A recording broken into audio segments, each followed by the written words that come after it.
Seguimos con la última mesa. La planteábamos como una pregunta. ¿Qué pasa con la adopción abierta? ¿Y de la adopción abierta qué?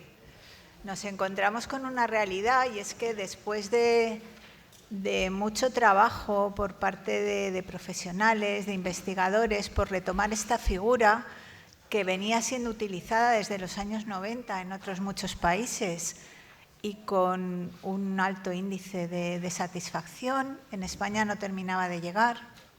Por fin la recoge la normativa de los cambios en la normativa de infancia de 2015. La Comunidad Valenciana, en concreto, lo recoge con la norma del 2018, pero, sin embargo, la realidad que percibimos es que es una medida que no termina de despegar, que puede ser un recurso fantástico para determinados casos en los que se requiere de una estabilidad, de una permanencia, pero a la vez existen vínculos con la familia biológica que no habría por qué romper o romper del todo. Nos explicará nuestro ponente las diferentes modalidades. Y, sin embargo, es una medida que no termina de despegar, que han pasado muchos años y no cuaja, ¿vale? De ahí la necesidad o la curiosidad por terminar esta jornada hablando de este recurso que puede ser muy útil para los niños, niñas y adolescentes, y para el que es necesario que las familias estén preparadas y formadas, y para darle forma mirando hacia otros lados donde esta medida pues sí que va cuajando, se va implementando y va obteniendo resultados. Para ello contamos con Antonio Ferrandis Torres. Antonio es doctor en Ciencias de la Educación, técnico superior en protección de menores, yo creo que desde que era chiquitito, y jefe del Servicio de Adopciones Nacionales e Internacionales de la Comunidad de Madrid desde 1999. 24 años de experiencia lo avalan en este cometido. Ha sido además embajador nuestro en muchísimos países con todo el desarrollo de la adopción internacional. Participa como experto en las reuniones quinquenales del Convenio de la Haya sobre adopción internacional, y además os invito a que naveguéis en un blog, si no lo conocéis todavía, que seguramente sí, que se llama Renovando desde Dentro, donde participa él y otros muchos compañeros preocupados por todas estas cuestiones. Antonio, cuando Muchas quieras. gracias, Ana. Mi madre me decía que me quedara en la terreta, que siempre habrá gente que tome horchatas y fartones, y yo dije, no, me quiero ir a Madrid. Ahora digo, mira, no solo vuelvo a la terreta, sino que además he tenido a Jorge Cardona de telonero, o sea que, a ver, que Jorge hablaba primero y yo cierro, o sea que esto, en fin, espero que mi madre me esté viendo. A ver, perdonadme porque cuando a mí me llamó Ana en verano estaba en la playa y por tanto muy poco vestido, y cuando me encargó que viniera a hablar, yo entendí venir a hablar una semana y luego me dice que son 45 minutos. Yo os he traído problemas para trabajar una semana entera, con lo cual, si te parece, firmo para las próximas 7 jornadas, porque yo no conozco vuestros problemas, pero vengo a compartir los míos. Puede que solo el 10% os interesen, pero puestos a reflexionar sobre mis problemas, como veréis, pienso muchos, pero a la vez me dais mucho miedo. Como decía Lope de Vega, nada temo más que la cólera del español sentado. Y aquí hay 100 españolas sentadas desde las 9 de la mañana diciendo a ver si este señor aligera. Vamos a hacer lo posible. Yo obedientemente acepté el título que me propusieron. ¿Y qué pasa con la adopción abierta? Pues lo primero que pasa es que todas las adopciones son abiertas. Afortunadamente, vivimos en España. Y es verdad que por la puerta de atrás, el Tribunal Supremo, en la famosa sentencia del 21 de septiembre del 99, dijo que en España ya no cabe el parto anónimo, como ocurre en Francia, y por tanto, como dice la sentencia, cabe hablar del derecho de las personas a conocer su herencia genética. Es verdad que por la puerta de atrás, pero la cerrazón completa el secretismo, el corte limpio, como pomposamente decían algunos técnicos, hasta medida de protección, acabó ya hace tiempo.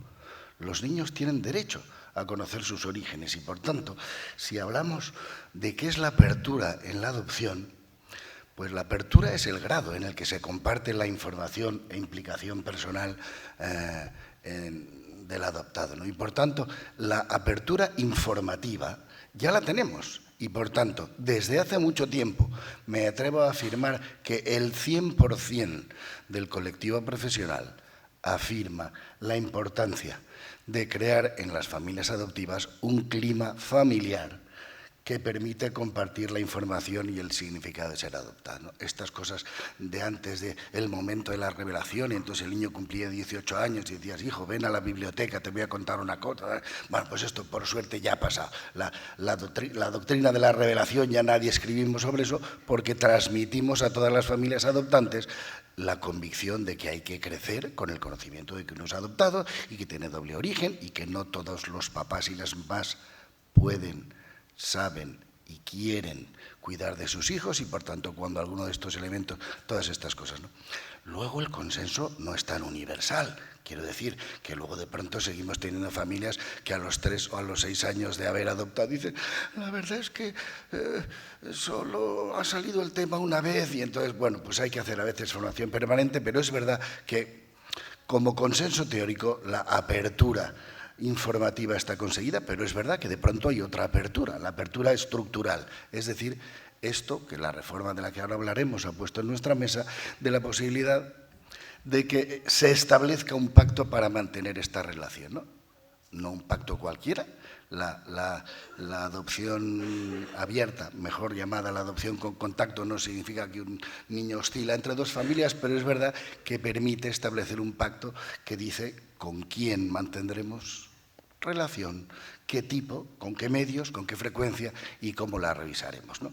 Ese es el decisivo cambio legal que hemos tenido. Y este cambio legal sería casi impensable sin el paisaje afortunadamente cambiante de la última cuarta parte del siglo XX y en la actualidad. Tenemos un panorama distinto al que se movían nuestros antecesores en las adopciones de los años 50, 60 o 70, que nunca sabremos muy bien ni cuántas eran ni cómo eran, porque hasta el año 87 en España subsistían las adopciones privadas, las adopciones notariales y, por tanto, solo desde el año 87 es un monopolio público. Pero ciertamente era un entorno distinto. Y ahora hablamos de una ley y de un sistema de protección a la infancia que se basa en la planificación para la permanencia, y esta corriente de la protección a la infancia nacida en los 80 ya es irrenunciable y toda nuestra reforma de la Ley 2615 está basada en ella y, por tanto, las medidas temporales han de ser limitadas,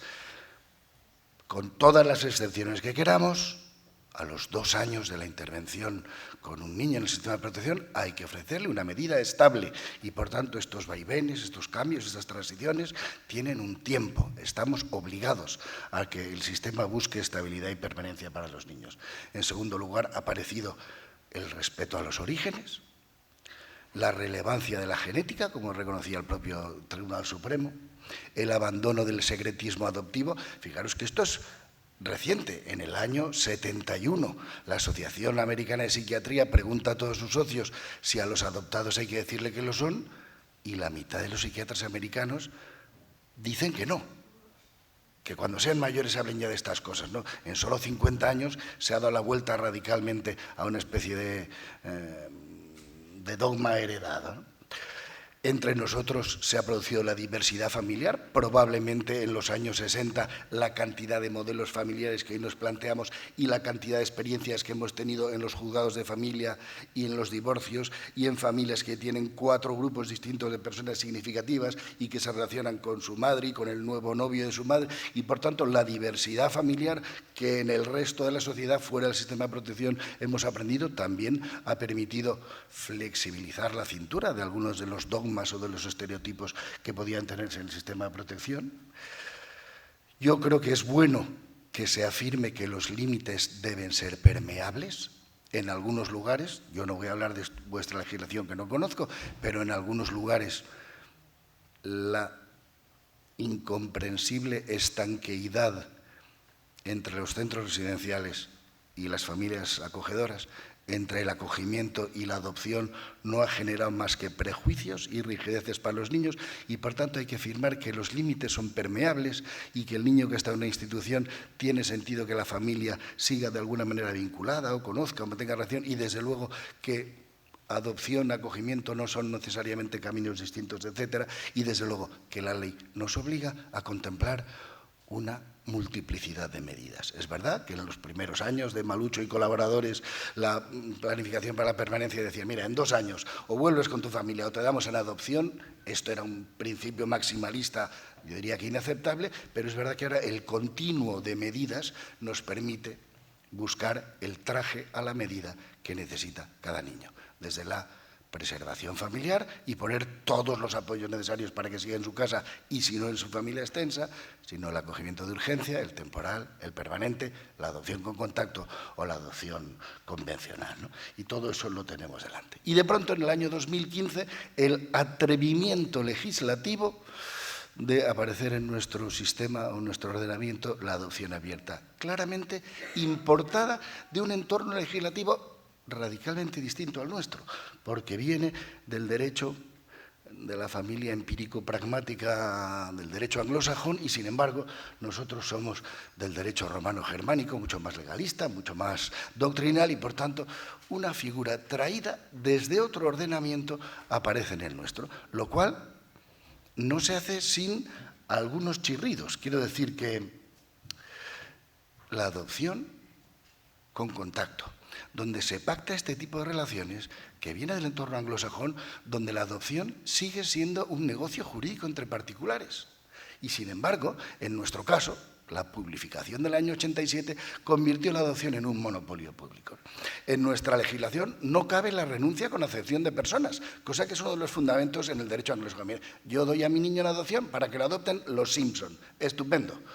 Si habéis visto la película Juno, que en el año 13 ganó el Oscar al mejor guión adaptado, pues en Juno, esa adolescente de 15 años que se ha acostado encima con el más tonto del curso, yo creo que da la sensación, ella sola, Juno, hace todo el proceso de declaración de adoptabilidad, de declaración de idoneidad, entrevista a las familias, pacta con ella las condiciones, la cantidad que le van a pagar y las visitas que va a tener. Es decir, una adolescente, allí donde la adopción es un negocio jurídico entre particulares, puede hacer lo que aquí hacemos entre 15 técnicos y varias instituciones. Bueno, pues resulta que este modelo de la adopción entre particulares, de pronto aquí nos ofrece algunas posibilidades, pero como decía, con algunos matices, porque en nuestro derecho la patria potestad es el vértice sobre el que reposa todo el derecho de familia y, por tanto, algunas de las cosas que pasan en nuestra ley pues tienen que ver con estas cosas. Oye, es que en nuestro derecho de familia lo importante es la patria potestad. Por tanto,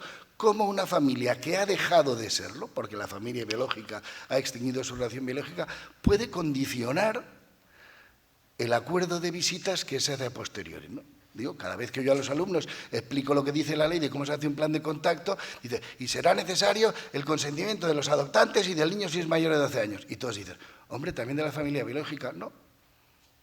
No cabe ni asentimiento ni consentimiento de la familia biológica al plan de visitas, así lo dice la ley, porque una familia distinta no puede condicionar, con lo cual solo el juez puede decidir cuál es el plan de visitas, porque la propia opinión de la familia que ha dejado de serlo nuestro derecho no cabe ser considerada. Claro, no cabe ser considerada formalmente, como alguien pretendiera sacar adelante una adopción con contacto sin el consenso, sin la participación, sin la colaboración de la familia biológica, pues estaba llamado al fracaso, ¿no?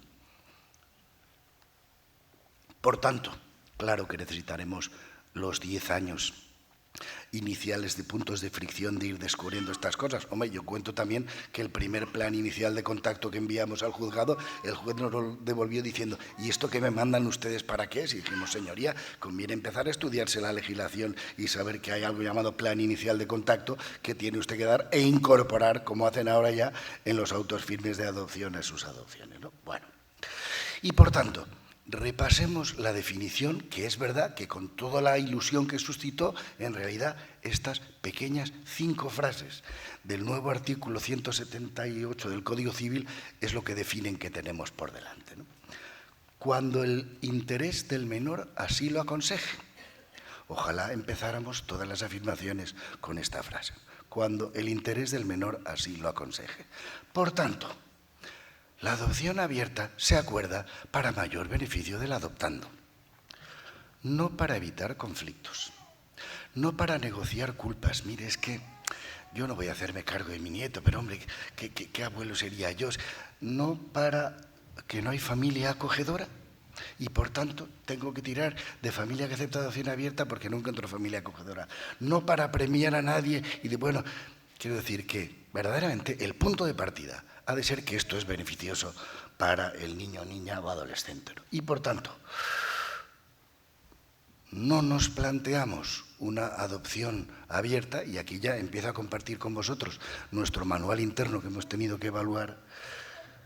No nos planteamos una adopción abierta si no puede garantizarse el control sobre quién de la familia biológica se incluye o se excluye en el contacto. Y por tanto, en entornos donde el maltratador o el perpetrador a través de personas indirectas puede seguir en contacto, pues entonces, por buenas intenciones que alguien tuviera, pues será un caso donde no nos plantearíamos esta figura.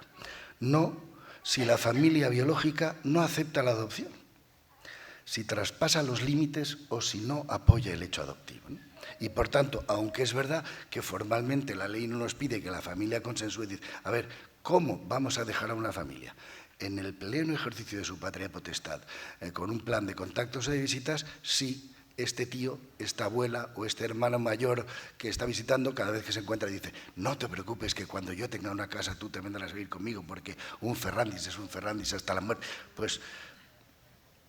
Pues sin unos límites claros, voluntariamente aceptados, a diferencia de un caso de acogimiento familiar, donde el niño sigue siendo pupilo de la Administración y la Administración, por tanto, aún sigue teniendo todo el poder para regular esta realidad. Y aquí esta familia ya ha salido de nuestro sistema de protección y, por tanto, es una familia autónoma, ya ha salido en sentido indirecto, ¿no? No nos planteamos la adopción abierta si la frecuencia o intensidad de contacto impide a la familia adoptiva funcionar como una familia. ¿Qué hay que decir con esto? Que claro que los contactos son muy variables, pero hasta donde nosotros hemos aprendido, nadie plantea una adopción con contactos con una frecuencia superior al trimestre. Quiero decir, en los acogimientos temporales tendríamos que ser capaces de tener un encuentro semanal o dos o tres o quincenal. En el acogimiento permanente, donde ya no estamos trabajando activamente para la reincorporación, es posible que sean mensuales. En el caso de la adopción, que es una decisión de extinción de vínculos, hay una familia significativa, una relación positiva a mantener para que mantenga su identidad, su contacto, y por tanto es una realidad que se produce 4 veces al año, 3, no se produce con más frecuencia este tipo de contactos, ¿no? Y desde luego, no si los contactos en el niño o niña adolescente despiertan problemas emocionales o de conducta que exceden la capacidad de afrontamiento de la familia. Es verdad que aquí la capacidad de afrontamiento de unas familias y otra es muy variable. O sea que dices, pues esta otra familia, claro que sería capaz de afrontar estas dificultades, esta remoción emocional que se produce ya, pero la familia real que tiene, que le hemos proporcionado y que ya es su nueva familia, es como es y por tanto a lo mejor hay que plantearse estas limitaciones o desde luego si las circunstancias aconsejan interrupciones temporales y de ahí que en los planes de contacto también digamos, hombre, cuando se produzcan ¿qué? Recaídas en consumo de tóxicos, problemas, brotes, pues entonces habrá razón para que los técnicos interrumpan los encuentros, de modo muy similar al que hacemos en los acogimientos permanentes. Por tanto, cuando el interés del menor así lo aconseje, en razón de su situación familiar, edad o cualquier otra circunstancia significativa, y por tanto, ¿qué situaciones familiares? Pues allí donde ha habido relaciones significativas, donde hay una relación de afectividad, donde hay por parte de los adultos o de los hermanos una voluntad de no desentenderse de este niño que va a integrarse en otra familia, ¿no? Por su edad, por tanto, habrá tenido experiencia de vinculación, presencia psicológica de personas ausentes, capacidad de comprender que ellos, aunque ya no sean mi familia, me quieren y estas cosas, ¿no? Y desde luego otras circunstancias significativas. Algunas de las cosas que hemos aprendido también en la práctica es que a veces Basta que la conexión cultural o étnica para unos niños sea importante. Si este niño, que va a ser adoptado, la única manera de mantener alguna vinculación, aunque sea simbólica, con Guinea Ecuatorial, es que esta tía, abuela que le ha cuidado mantenga pues es un ejemplo perfecto para mantener una adopción con contacto. Es decir, mira, es una manera de ayudar a este niño que interprete, que conozca, que dé sentido a los orígenes y a su propia herencia, ¿no? Y por tanto, planteamos adopciones abiertas cuando hay una relación con relevancia afectiva para el niño o niña adolescente, que conviene preservar porque puede proporcionarle seguridad emocional, que es beneficiosa para el desarrollo de su identidad, y que mantener ese contacto es beneficioso o al menos no perjudica su nueva integración de sentirse miembro plenamente integrado en su nueva familia, en su nuevo apellido. Y, por supuesto, como antes os adelantaba, si existen los consensos necesarios para hacerlo, porque si no, nos metemos en una batalla complicada, para la que tenemos menos armas que la que tendríamos en un caso de un acogimiento permanente.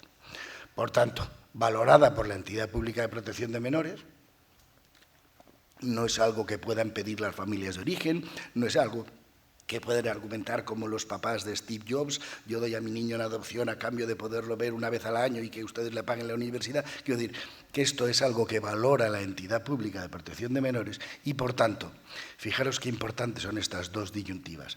Podrá mantenerse alguna forma de relación o contacto a través de visitas o comunicaciones, porque lo primero que dijeron los medios cuando apareció la adopción con contacto es que iba a haber visitas. ¿Visitas? O comunicaciones, relación o contacto. Y, por tanto, esas dos disyuntivas son importantes. Y, por tanto, hacemos experiencias ya con contactos unidireccionales o bidireccionales, presenciales o a distancia, tradicionales en presencia o tecnológico a través de la videollamada, en directo o en diferido, sin filtro, a partir de los 13 años y, por tanto, directamente se llama, o mediado por la institución o mediado por la propia familia adoptiva que reciba esta carta y el trozo final donde, pues ese lo corta o lo censura, habla con el técnico de si esto se lo contamos ya o esperamos más tarde, etcétera, ¿no? Con un contacto más esporádico, 1 o 2 veces al año, o periódico, entre 4 o como mucho hasta 6 contactos al año, ¿no? Por tanto, determinado o variable o frecuentemente revisable. Y nosotros hasta ahora siempre, si hablamos de niños más pequeños, decimos hasta los 12 años, planteamos un esquema y a partir de ahí ya hablaremos, ¿no? Bueno, entre el menor, como dice la definición, miembros de la familia de origen que se considere y la familia adoptiva. Y, por tanto, tenemos adopciones abiertas con niños que mantendrán contacto con hermanos normalmente mayores que continúan acogidos, bien sea en acogimiento residencial o en otros acogimientos familiares, que sin embargo no se plantean para ser adopciones. A veces tienen un padre distinto, ha sido etcétera, y por tanto mantienen adopción abierta manteniendo esta relación. Niños, niñas y adolescentes que mantendrán contactos con abuelos, tíos o progenitores que son favorables a la adopción y con los que ya mantienen una relación positiva, se han conocido. Niños y niñas que han convivido y solo pueden ser adoptados por familias distintas. Y este era uno de los objetivos de la ley cuando introdujo esta modalidad. Si no, vamos a encontrar familias para grupos de 4 o nosotros de hasta 7 hermanos, conseguir 3 familias que los adopten y por tanto mantengan la relación, cosa que hasta ahora hacían también espontáneamente, no es ninguna novedad. Adolescentes en acogimiento permanente que desean la adopción y sus progenitores han entendido que el acogimiento permanente ha sido bueno, que han podido mantener la relación, que los niños están a gusto y, por tanto, están de acuerdo a esto. Como veréis, en todos los casos siempre teníamos, o interpretando la ley, ha de haber una relación significativa previa. Excepcionalmente, también hemos considerado casos de hermanos mayores que saben del nacimiento de bebés. Y a mí mi madre, mientras venía a verme a las visitas, yo la he visto que está embarazada y sé que ha tenido un hijo, y es verdad que es un caso ya de imposible retorno a familia y por tanto se va a tomar una decisión. Es verdad que no hay relación creada porque este niño mayor no ha conocido siquiera ese bebé recién nacido, pero no seamos nosotros los que contribuyamos a que en los niños en protección sus hermanos aparecen, desaparecen, son realidades fantasmáticas y por tanto este niño sabe de la existencia de su hermano, está preocupado por él y por tanto era un caso donde hermanos mayores que experimentan preocupación o interés por los niños, es verdad, Es verdad que el bebé no conocía a este hermano que sabía de su existencia, es un caso para nosotros arquetípico de casos donde puede tener sentido hacer este tipo de planteamientos, ¿no?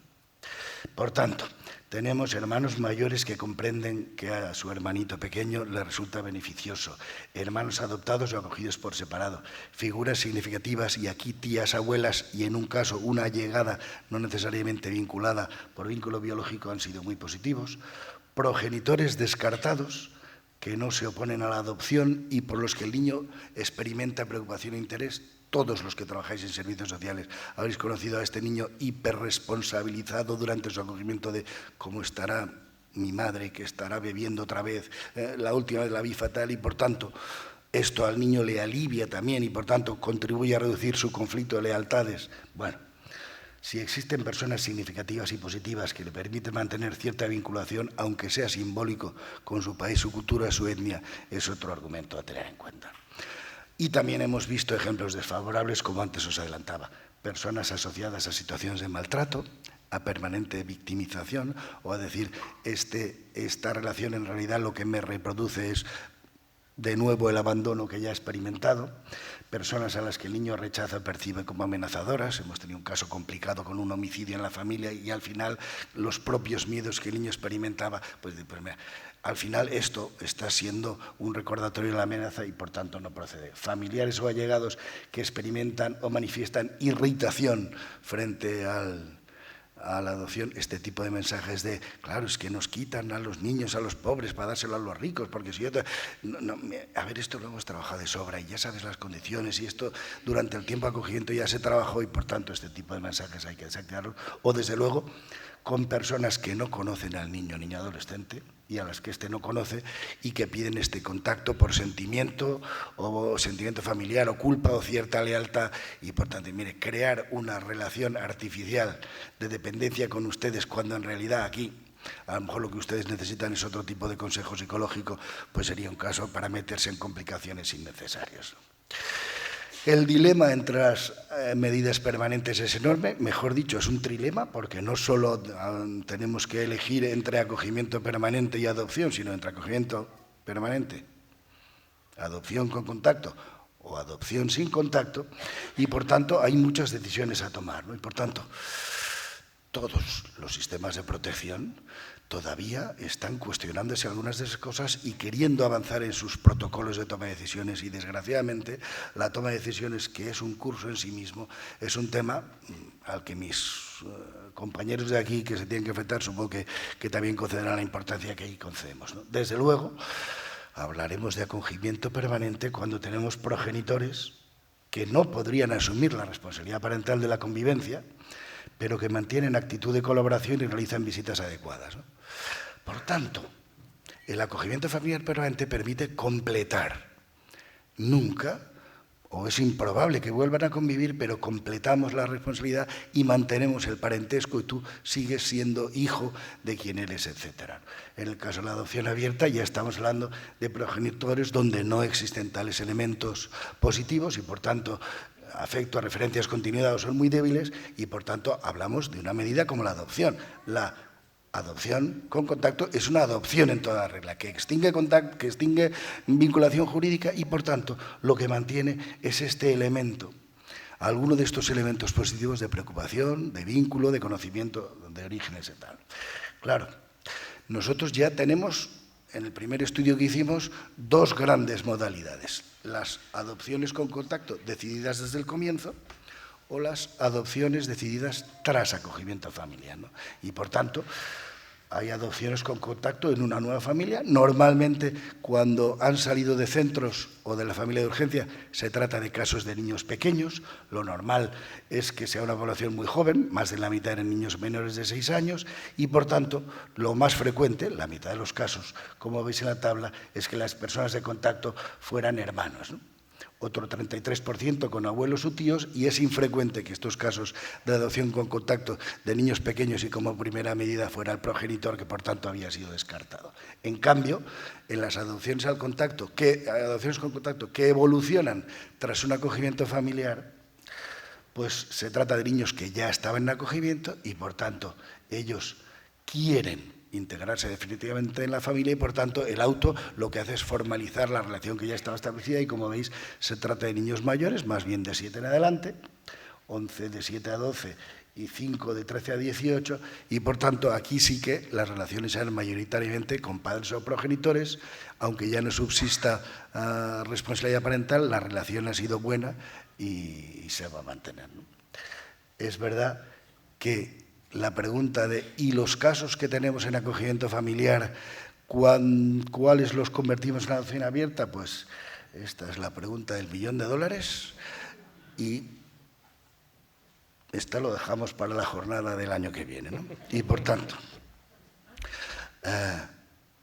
Salomón, que tanto sabía, de los niños aprendía. Yo he intentado, aunque solo voy a poderos leer los titulares, las 7 lecciones que nosotros vamos extrayendo de esta práctica, que, como digo, en el año 2015 nos puso la ley en las manos y solo desde el 17 empezamos a poner en marcha pronto, ¿no? A la vez hago una invitación.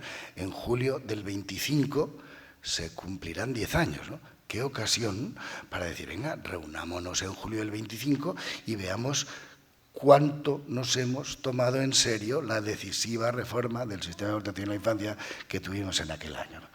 Primera lección, hay que avanzar en la definición de cuáles son los supuestos de contacto beneficioso, ese decisivo momento de decir cuáles mantenemos. Esta pregunta, por parecernos o distanciarnos de los americanos, en caso de niños de corta edad que no han establecido una relación significativa, conviene establecer esta doble pertenencia de alguien que ya no asume, bueno, como el caso de las madres biológicas americanas convencidas por la agencia de que se den a su niño en adopción, que es una decisión responsable, y crear, por tanto, desde el principio esto, pues es un tema sobre el que hay mucho que avanzar.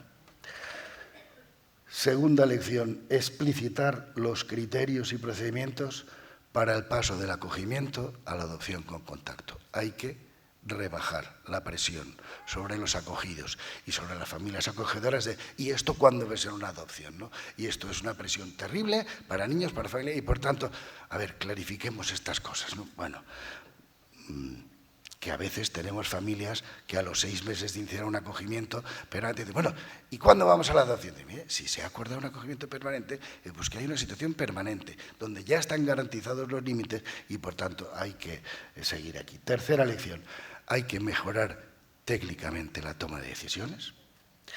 No tomar decisiones es una manera de tomar la peor decisión posible y seguir dejando que los niños vayan a la deriva. Y probablemente la última frase es la más importante. Hay modelos de toma de decisiones que parecen diseñados adrede para tomar decisiones mal y tarde. Y, por tanto, decisiones excesivamente compartimentalizadas, territorializadas, que rompen la unidad de atención de los niños, pues verdaderamente a veces son la peor manera de tomar decisiones para los niños y, por tanto, como en nuestro caso, a veces una auditoría externa que venga a ordenar cómo es el proceso que toma decisiones y que asegure que están sentados a la mesa quienes pueden hablar en favor del niño, pues es importante, ¿no? Que no es solo la familia acogedora, a lo mejor la familia biológica también, que a veces se nos llena la boca de decir que hay que oír a la familia acogedora, y dice, bueno, y a la familia biológica habrá que oírla también. La cuarta lección, hay que mejorar la definición de los planes de contacto. Como os decía, en nuestro primer caso los jueces nos los devolvían, no sabían de qué era, por eso tuvo tanto éxito en las comunidades el modelo que se hizo en Madrid, donde directamente nos sentamos con abogados matrimonialistas y algunos de los complejos planes de visitas tras un divorcio litigioso, pues han sido excelentes modelos para redactar los planes de contacto posterior, ¿no? Evitar interpretaciones y ambigüedades como en un buen convenio regulador. La quinta lección es que es verdad que hay que tener otra consideración de la familia biológica, porque en el mundo adoptivo la familia desaparecía y ahora la familia está. Y, por tanto, los técnicos necesitan un importante recorrido de comprensión, de mediación, de pedagogía, de ser conscientes que con el paso del tiempo y la ojalá mejora de sus condiciones pueden aparecer este tipo de fantasías de reunificación y, por tanto, la familia va a estar presente y empieza a jugar en el mundo de la adopción otro papel distinto. También otra consideración de la familia acogedora. Es verdad que por efecto de la terrible y en los años, a mitad de siglo, los sociólogos nos explicarán qué pasó en España con la adopción internacional, pero en los años de la eclosión de la adopción internacional, donde decenas de miles de familias emprendieron este camino, a veces con no suficiente reflexión, es verdad que el modelo de valoración se basó en la selección, había que ser capaces de decir quién sí y quién no, y ahora nuestro modelo se tiene que parecer más a la caza de talentos. Tenemos que, no se trata de ir diciendo a las familias, tenemos que ir a la caza de talentos. Tengo que encontrar una familia capaz de afrontar estas dificultades de comportamiento, esta relación, estas familias capaces de la coparentalidad. La familia acogedora no es una familia presidida por la temporalidad, sino por la coparentalidad. Bueno, pues no siendo una coparentalidad, la familia que se abre a mantener contactos con la familia de origen está abierta a mantener vivo el recuerdo de los orígenes de los niños y viva la experiencia de por qué tiene dos familias, ¿no? Y por último, sin duda, los problemas crecen. Acompañar es complejo. Y efectivamente, antes en las adopciones nos despedíamos con un auto de adopción y la familia nos traía una caja roja de Nestlé y decíamos, pues estupendo, que os vaya bien, aquí nos tendréis para que lo que necesitéis, y ahora la familia se queda y la familia cambia de domicilio. Y al igual que en cualquier otro contacto de visitos entre dos divorciados, de pronto ahora la familia adoptiva se traslada a vivir a Tenerife y dice, y yo tengo 3 encuentros, bueno, pues claro que acompañar a familias que van creciendo, que también tienen sus crisis como las demás familias, pues se convierte en una tarea que de nuevo va requiriendo más técnicos. Quien crea que esto es sencillo y barato no sabe de qué está haciendo, pero por eso trabajamos en este campo los mejores, ¿verdad? Pues muchas gracias por vuestra atención. No hay preguntas, ¿no? No ha llegado ninguna pregunta.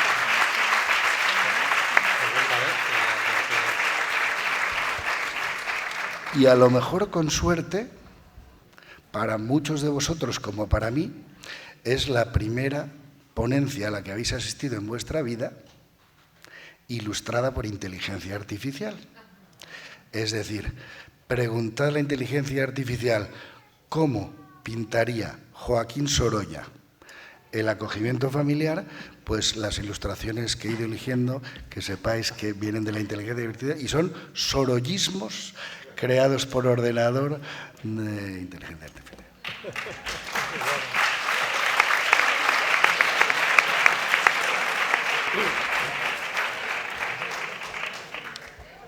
Muchas gracias, Antonio, y gracias también por no renunciar a tus raíces valencianas.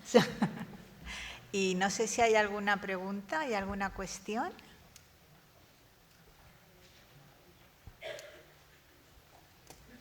Bueno, pues el síndic de Greuges clausurará la jornada. Muy bien, muchas gracias. Como decía Antonio, llevamos aquí desde las 9:15 de la mañana y es la hora de la hipoglucemia y, por tanto, la hora de la clausura. Me vais a permitir que diga 2 palabras nada más porque los que habéis venido a anteriores ediciones habréis visto que antes empezábamos con unos discursos de la rectora que solía venir, nos deja el sitio, nos atienden, y el mío propio, y este año hemos decidido ir al grano y dejarnos de zarandajas y de historias, ir al grano. Pero yo no quiero que os vayáis, al menos sin daros las gracias por estar aquí, porque para nosotros es muy importante que estéis aquí con nosotros, la gente que trabajáis en el mundo de lo social, en el mundo de lo público, en el mundo de las atenciones que por nuestra ley son las más inmediatas a las que nosotros tenemos que acudir. Para que las políticas públicas funcionen, tiene que haber un diseño de proyectos y programas adecuado, tiene que haber una financiación, unos medios materiales y humanos adecuados, y tiene que haber un personal, que a veces se dice, pues los burócratas, la burocracia, que tenga un mínimo de motivación y que se crea su trabajo, que quiera su trabajo y que se estimule en su trabajo. Bueno, alguno de vosotros ha dicho, aquí debería estar la Administración. No, nosotros no llamamos a la Administración aquí porque no queremos debatir en público con la Administración. Nosotros a la Administración ya le decimos lo que le tenemos que decir mediante nuestras resoluciones, a veces nos hacen caso y otras veces no. Nosotros queremos oíros a vosotros. Queremos oír lo que nos tenéis que contar, queremos ver cómo debatís entre vosotros para sacar lo más profundo de los problemas y, finalmente, queremos, en la medida de lo posible, estimular un poquito vuestro trabajo y deciros que aquí está el síndic que ya sé que sabéis que existe y que normalmente orientáis a mucha gente aquí, pero que estamos para apoyar vuestro trabajo, para resolver problemas sociales en la medida de nuestras fuerzas y de las vuestras, y que por lo tanto tenemos que trabajar conjuntamente. Así que no sé si Antonio vendrá a la siguiente. Intentaremos que se busque algún tema que nos pueda contar y en los que nos pueda ilustrar, pero a todos vosotros os espero el año que viene en las siguientes jornadas en relación con la infancia y la adolescencia. Muchas gracias por estar aquí.